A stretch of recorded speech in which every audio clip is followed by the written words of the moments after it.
Black comedian and host Charlemagne the God criticizes and kind of grills Kamala Harris on a certain thing involving identity politics. Ever heard of it? Anyways, Anna Kasparian reacts to it. Let's get into it. By the way, thank you so much for watching Bring the Asteroid. Make sure you like today's video, subscribe to the channel, and subscribe to my personal channel.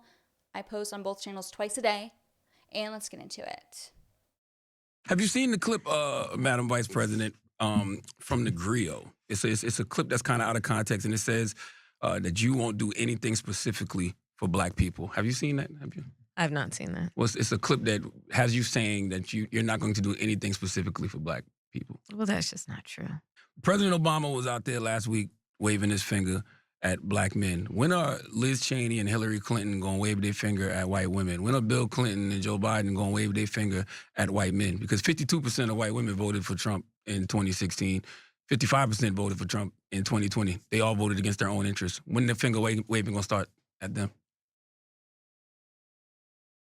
How about we don't finger wag toward anyone, whether it's Black men, white women? I don't think scolding people is conducive to winning elections. That's just me. But Kamala Harris returned to the Breakfast Club for a town. Audio's off. Yeah, she's right there. You know, Anna Kasparian says a lot of great things and a lot of stupid things. This was a good thing. Hall style conversation hosted by Charlemagne the God. And the topic of Black male voters increasingly supporting Donald Trump obviously came up. So let's watch how she responded to questions about that. My plan includes making sure that for first-time home buyers, they have a $25,000 down payment assistance to just get their foot in the door, because we know folks will work hard, they'll save, and pay that monthly mortgage. Second point is to bring down the cost of housing generally, because one of the issues is we have a housing supply shortage, and so that's about working with the private sector. In terms of our small businesses, which are part of the backbone of the economy of the Black community and part of the backbone of America's economy writ large, one of the big issues facing Black entrepreneurs and Black small businesses is access to capital. Because unlike my opponent, who got handed $400 million on a silver platter and then filed bankruptcy 6 times, don't forget that, calls himself a businessman, not everybody has access to the capital, but we know in the community we do not lack for ambition, aspirations, dreams, hard work ethic. We have brought down Black unemployment, I said this earlier, to one of the lowest levels in history. But I'm very clear. The community is not going to stand up and applaud just because everybody has a job. That should be a baseline. My agenda is about tapping into the ambitions and the aspirations, knowing that folks want to have an opportunity. If they want, they should have a meaningful opportunity to build wealth, including intergenerational wealth. So clearly you can notice that Kamala Harris is continuing with the more moderate pro small business narrative in the way that she's presenting her policy arguments. And the one thing I really do want to give her and Biden credit for is it is actually true that the Black unemployment rate hit a record low under their administration. It's also true that prior to the Biden administration, Trump had made some gains in that area as well. He also had hit a record for lowering the unemployment rate among Black voters, but the Biden-Harris team surpassed him. So the unemployment rate hit an all-time low, a record low for the Black or African-American unemployment rate, 4.8%. That was set under Biden in April of 2023. That beat the Trump era low that was a record at the time, which was 5.3% in August of 2019 and September of 2019. Obviously, after that, the coronavirus pandemic increased unemployment for everybody. So that's why the numbers date back to late 2019, before the pandemic really took off.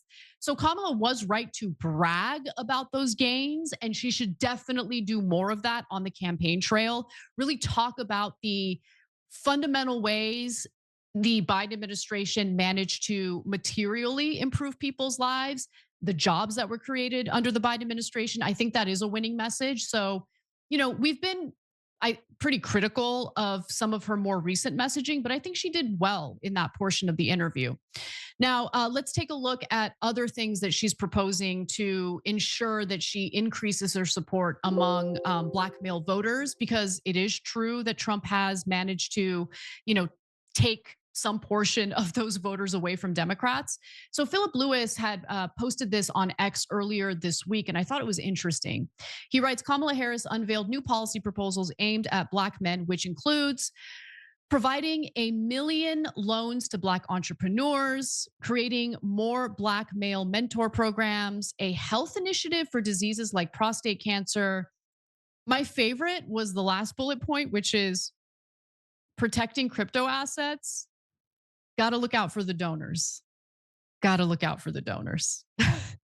But Okay, kind of funny. the rest, forgivable loans, that's fine. She was actually asked about that during an interview recently, and someone asked about fraud. Like, well, what are you going to do to protect, taxpayers from this program, being used fraudulently? And that was an interesting exchange. It doesn't seem like she's really thought about that much yet, but that's kind of the problem with, in my opinion, her campaign. It's kind of like, since it all kind of came together last minute, given the fact that Biden refused to drop out until it was very late in the game, she's kind of coming up with policy proposals on the fly.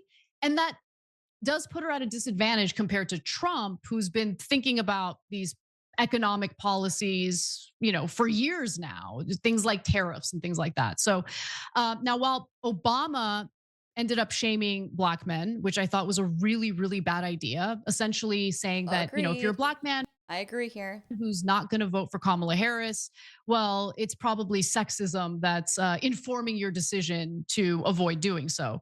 Obviously, I'm paraphrasing, but that's essentially the message. That's what he implied. Now, I think that that's unfair to people. And what I'm about to show you is important to listen to, because it's better to listen to what voters are saying. Like, what is their rationale? Why are they opting to vote for Donald Trump instead of Kamala Harris? Listen to what they have to say. Don't straw man, don't put words in their mouths. And I'm mostly saying this for the Democratic Party, because if you want to win these voters back, then you have to listen to what they're saying. You have to genuinely be curious about what their concerns are. And so here is a Black conservative. He hosts the Black Conservative Perspective on YouTube. His name is George Foreman. And he recently covered this interview. And I thought what he had to say was pretty interesting. So take a look. I encourage people to get out of this very low level thinking of what is X politician going to do for me based off my race. Okay. It's just not a productive conversation. Okay. You want to know the Black agenda that Trump has. You want to know the Black agenda from Trump. Okay. Since Black people want to talk about what are you going to do for me? No tax on tips, which you have a lot of Black people working these service jobs that rely on tip wages. Okay, like for example, they always want to use the stereotypical Black barbershop, right?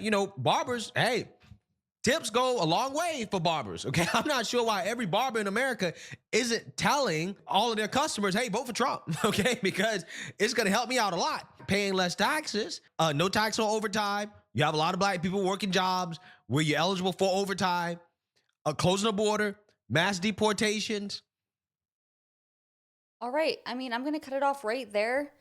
It's funny to see Anna showing the Black conservative perspective, and I don't know, let me know, do you guys agree with Anna? Do you think it was stupid of Obama to be criticizing anyone that doesn't vote for Kamala because they're sexist?